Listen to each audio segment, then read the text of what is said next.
Breaking చూస్తున్నాం. BJP national vice president DK Aruna అసెంబ్లీకి చేరుకున్నారు. అసెంబ్లీ కార్యదర్శిని కలిసి హైకోర్టు ఉత్తర్వులను అందజేశారు. ఇటీవలే గద్వాల్ ఎమ్మెల్యే కృష్ణమోహన్ రెడ్డిపై హైకోర్టు అనర్హత వేటు వేసింది. డీకే అరుణ న్యాయస్థానం ఉత్తర్వులను అసెంబ్లీ సెక్రటరీకి అందజేసేందుకు అసెంబ్లీకి వచ్చేశారు. ఆమెతో ఎమ్మెల్యే రఘునందన్ రావు, మాజీ ఎమ్మెల్సీ రామచంద్రరావు, మాజీ మేయర్ బండా కార్తిక ఉన్నారు. ఇక గద్వాల్ ఎమ్మెల్యే కృష్ణమోహన్ రెడ్డి ఎన్నికల చెల్లదని హైకోర్టు తీర్పు వెలువరించింది. ఎన్నికల అఫిడవిట్లో తప్పుడు వివరాలు సమర్పించారని కోర్టు నిర్ధారణకు వచ్చింది. దీంతో రెండో స్థానంలో నిలిచిన డీకే అరుణను ఎమ్మెల్యేగా హైకోర్టు ప్రకటించింది.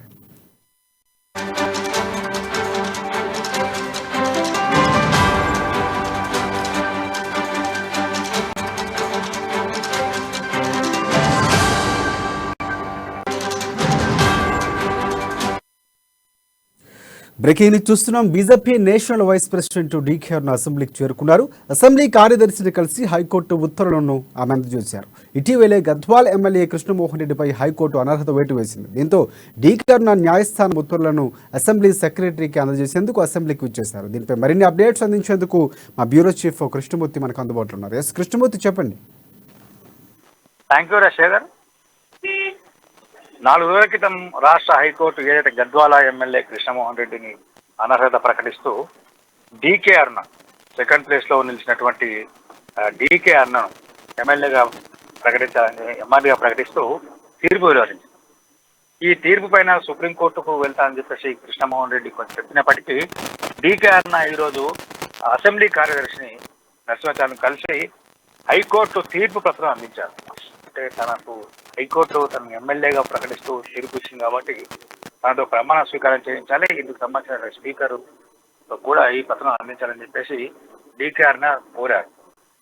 అంతకన్నా ముందు డీకే అరుణ హైకోర్టు కోరినప్పటికీ ఇప్పటికిప్పుడు శాసనసభ కార్యదర్శి కానీ స్పీకర్ కానీ తీసుకునేందుకు వీల్లేదు. అంటే రాజ్యాంగంలోని నిబంధనలు, ఎన్నికల కమిషన్లో నిబంధనల ప్రకారంగా చూస్తుంటే రాష్ట్ర హైకోర్టు ఇచ్చిన తీర్పు నేరుగా కేంద్ర ఎన్నికల కమిషన్ పంపించాల్సి ఉంటుంది.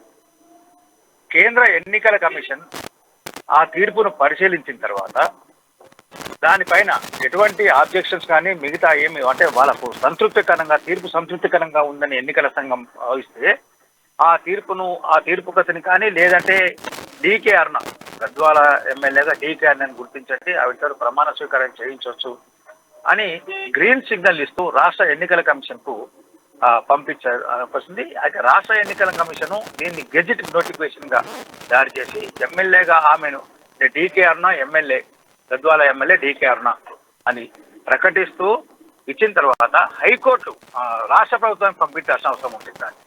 రాష్ట్ర ప్రభుత్వము స్పీకర్ కు పంపించి స్పీకర్ ద్వారా కార్యదర్శి ఆ తర్వాత అప్పుడు ప్రమాణ స్వీకరించారు. అంటే ప్రొసీజర్ కొంత లాంగ్ గా ఉన్నప్పటికీ ఇప్పుడు ఇనీషియల్ స్టేజ్ లో డీకే అరుణ హైకోర్టు తీర్పును ప్రతులను తీసుకొచ్చి రాష్ట్ర శాసనసభకు సమర్పించారు. స్పీకర్ దీన్ని శాసనసభ కార్యదర్శి స్పీకర్కి పంపించి స్పీకర్ ద్వారా నిర్ణయం తీసుకునే అవకాశం. మొత్తంగా చూస్తుంటే రాజ్యాంగబద్ధంగా అంటే కొద్ది రోజుల క్రితము మనం గమనిస్తే కొత్తగూడెం ఎమ్మెల్యే వనమా వెంకటేశ్వరరావు విషయంలో కూడా ఇదే ప్రాసెస్ జరగాల్సి ఉంది. అయితే వనమా ఆ తర్వాత వెంటనే సుప్రీంకోర్టుకు వెళ్ళి కొంత స్టే తీసుకురావడంతో ఆయన అంటే హైకోర్టు తీర్పు మీద స్టే తీసుకురావడంతో ఆయన కొంత ఊరట లభించింది. అంటే కృష్ణమోహన్ రెడ్డి విషయంలో అలా జరుగుతుందా జరగదా అనే విషయంలో కొంత వేరే వస్తుంది. ఇప్పటికైతే కృష్ణమోహన్ రెడ్డి తీర్పు వచ్చి 4 రోజులు కృష్ణమోహన్ రెడ్డి సుప్రీంకోర్టుకు అయితే ఇప్పటి వరకు వెళ్ళలేదు. సుప్రీంకోర్టుకు వెళ్తున్నారా లేదా, ఒక వెళ్తే ఏలోగా వస్తుంది, ఎలా ఉండబోతుంది.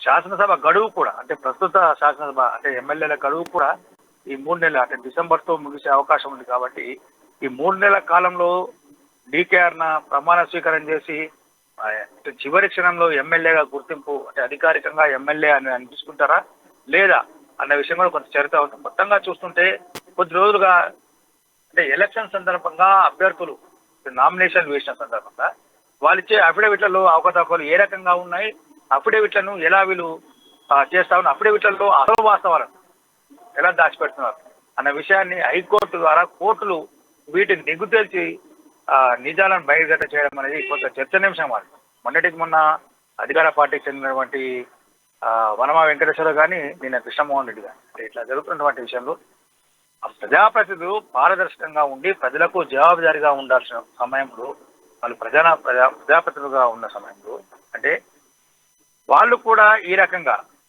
అబద్ధాలు ఆడి అబద్ధాలు చెప్పి అంటే అసత్యాలను ఉన్న ఆస్తులను కూడా లేనట్లుగా చూపించడము ఇవన్నీ చేయడం అనేది కొంత చర్చనీయాంశానికి మొత్తంగా డీకే అన్న విషయంలో రాష్ట్ర ప్రభుత్వం ఏ రకమైన నిర్ణయం తీసుకుంటుంది, ఎలా ఉండబోతుంది అని చేస్తాం. ఒకవేళ డీకేఆర్ను రాష్ట్ర ప్రభుత్వం అనుమతించి ఎమ్మెల్యేగా ప్రమాణ స్వీకారం చేస్తే శాసనసభలో బీజేపీ సభ్యుల సంఖ్య ప్రస్తుతం ఉన్న 3-4 పెరిగే అవకాశం ఉంది.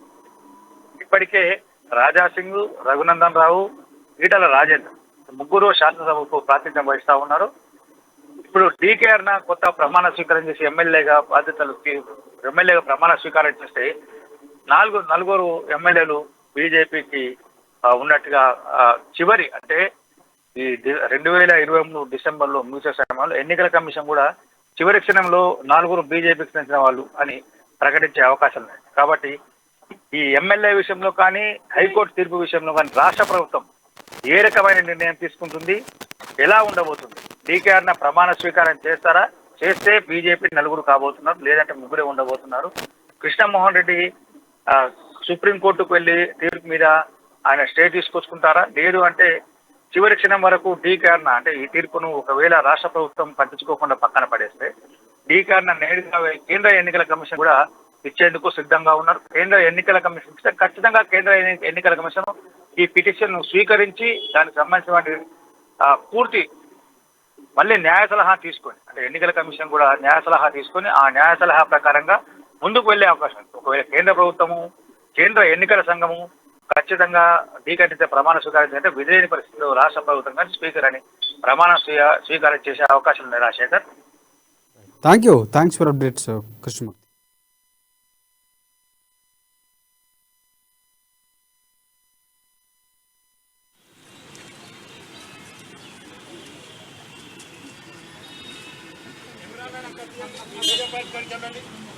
తెలుసు కదా మీకు.